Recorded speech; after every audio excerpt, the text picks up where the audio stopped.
That's my son celebrating the pizza we've just made. If you'd like to be as happy as he is, then join me in making this yummy vegetarian pizza. I look at you and it's easy to see. Hello and welcome. Today I'm making yummy vegetarian pizza for my family. Every Sunday we have pizza lunch. There in the ingredients I have white onions, red pepper, garlic, carrots, coriander, and in case you're wondering, I wrap my vegetables like this using cling film or saran wrap so as to keep them fresh in the fridge. I also have zucchini, tomatoes. The tomatoes are for the sauce, for making sauce. For the toppings, I also have cheese, that is mozzarella cheese, and cheddar cheese. In case you're wondering, these are not bought from the supermarket. I discovered a shop that weighs the cheese that you want and they cut it for you, and it is considerably cheaper than buying from the supermarket, yet they are still just as good. So there we have cheddar and mozzarella. Then I have made my dough using water, oil, salt, and yeast. So I've put it in that basin like that and wrapped it, waiting for it to rise to its double size. Now I'm also going to preheat my oven. I'm going to preheat my oven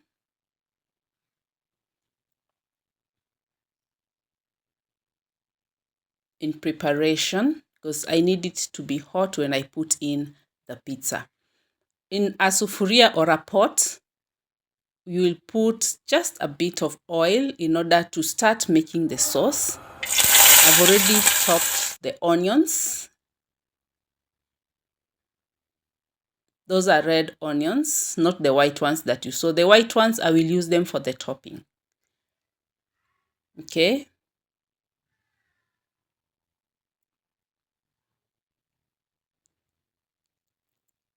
Now these onions will have, I'll fry them till brown, not dark, but brown to make the sauce. So you have to keep turning or the ones at the edge will turn black and your sauce will not look nice anymore.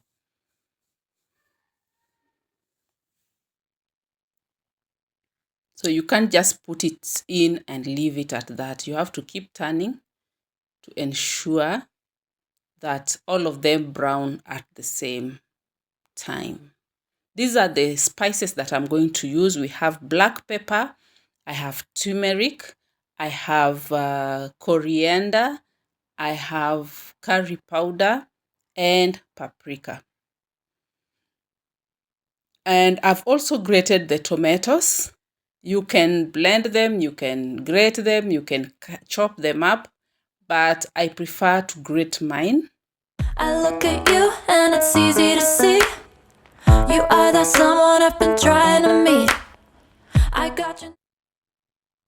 So once the onions have browned like this, you pour in the tomatoes. The step that I forgot to tell you about is that I had pounded my garlic and put them in because just before I put in the tomatoes, because garlic cooks very fast. So once the onions have browned, you put in your you peel and pound your garlic.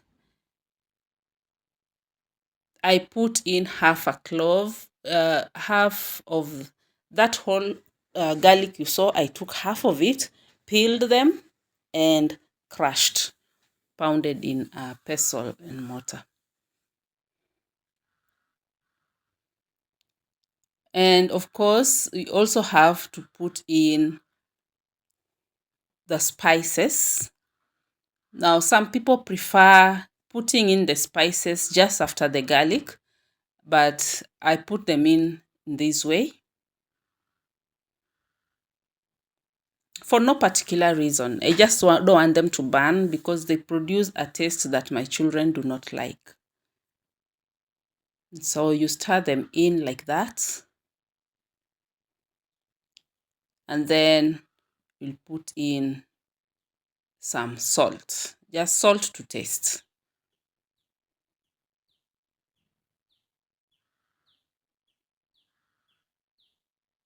As you can see, I've not added any water because we need this paste to be thick.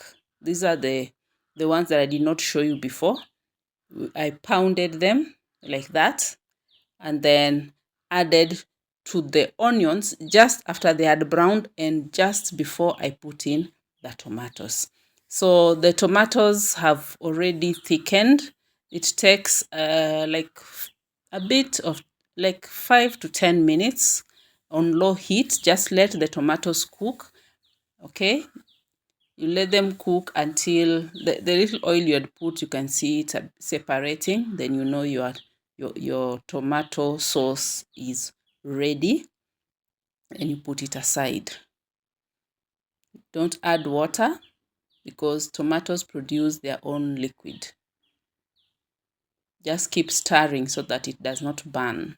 So I've put mine aside, as you can see. These are my toppings. Here I have sliced white onions, carrots, that is the red pepper that I showed you earlier, and the zucchini. So they are thinly sliced and they will be placed on top of the dough once I roll it out. I look at you and it's easy to see you are that someone I've been trying to meet. I got your number, won't you pick up the phone?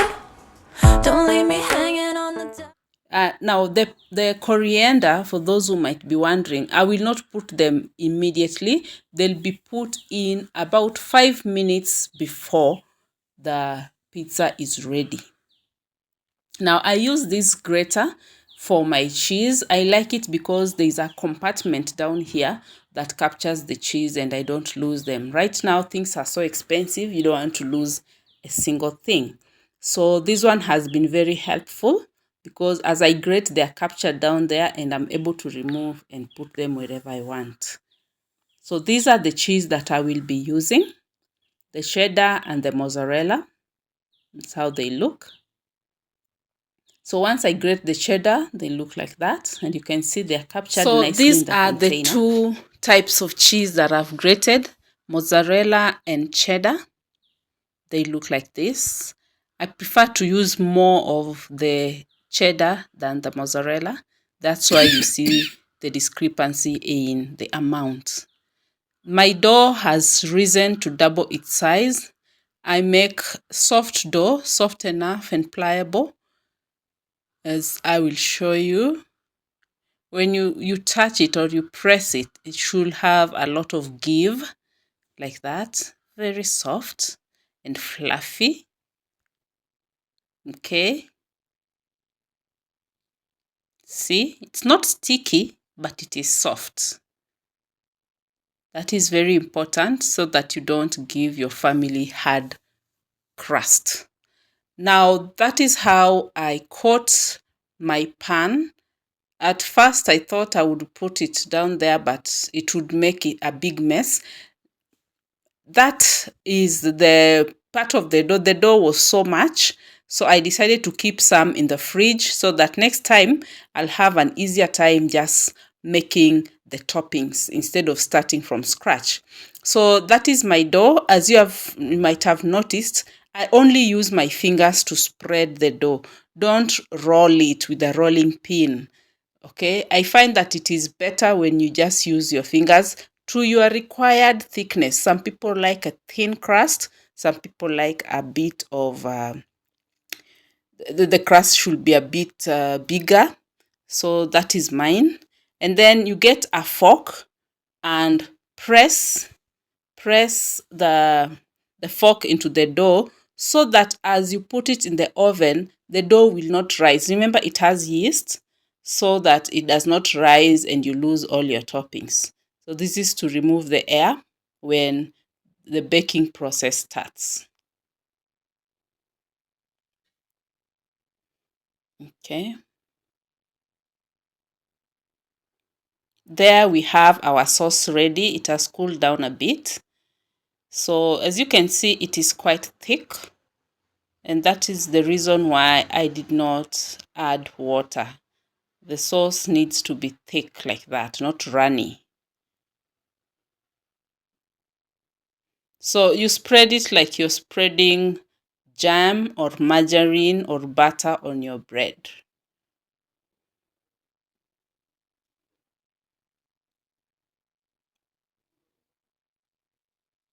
I prefer to have a lot of sauce. As you can see, it looks quite yummy already. You spread it to the very ends, end to end of the dough. You want every inch of the dough to get some sauce. Like that. Okay. And also you don't want the sauce to fall onto the edges because it will start burning in the oven. So next I'll apply the toppings. This one now you can apply the way you want. Just be creative. Like now I have spread the onions first. The order will really depend on you. Okay. So I've started with my onions on the sauce.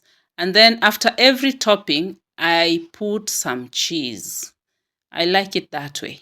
It makes it even more yummy than having the cheese at the very top only. So after every layer of toppings, I put some cheese.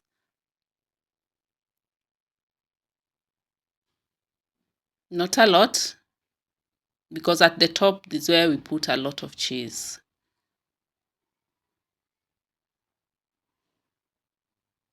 Next, we have the carrots. Now the carrots have to be finely shredded. Like I grated mine using the fine teeth of the grater. Now the zucchini.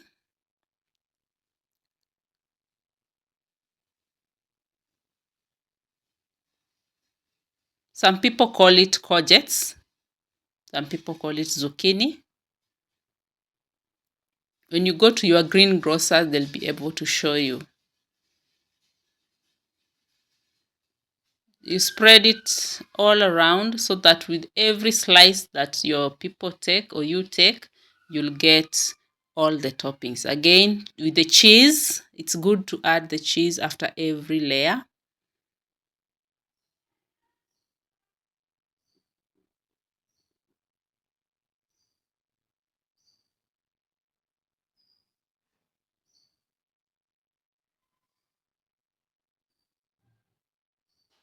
Last but not least, we have our beautiful red pepper. It adds a certain flair to your meal. See how beautiful it looks even before I put it in the oven.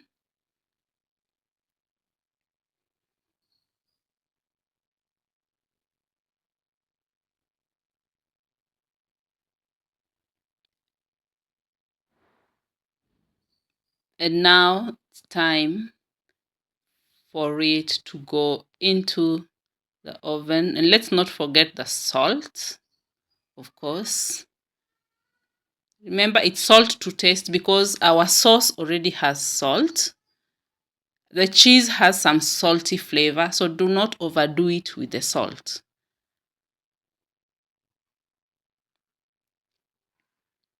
I've removed,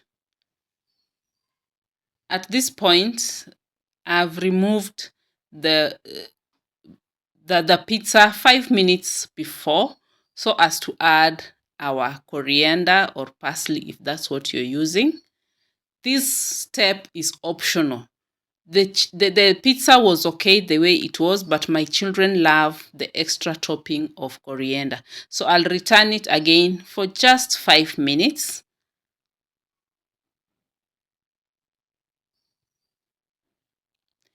Here now we have the final result of the pizza. Everything is now cooked and ready to be served. Okay, so I want to cut the pizza and you can see just how soft and stringy the cheese are. The dough is also easy to cut, very soft. You see how yummily thick it is?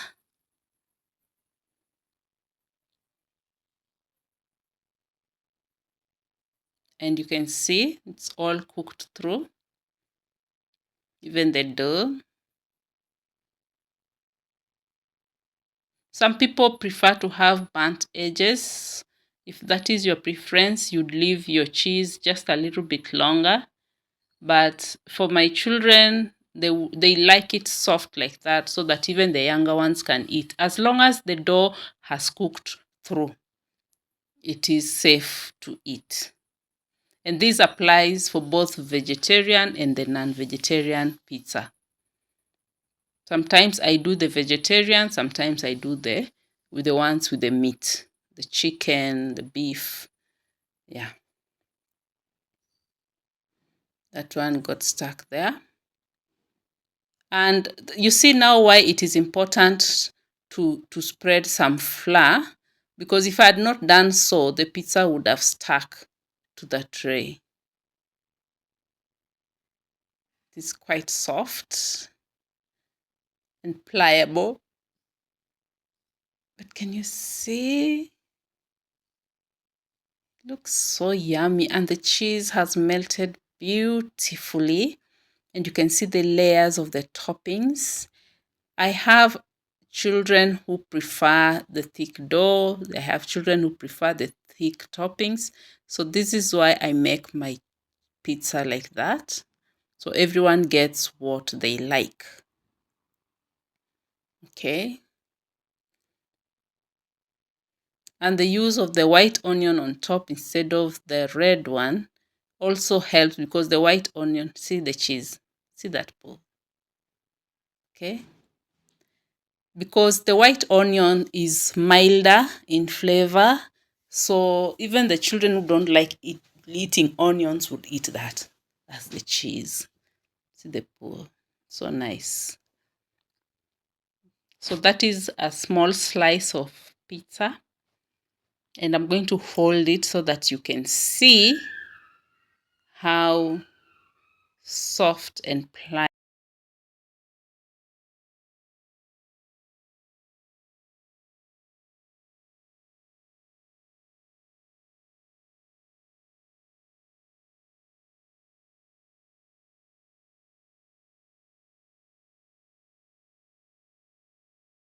it is. It's been great having you in this video.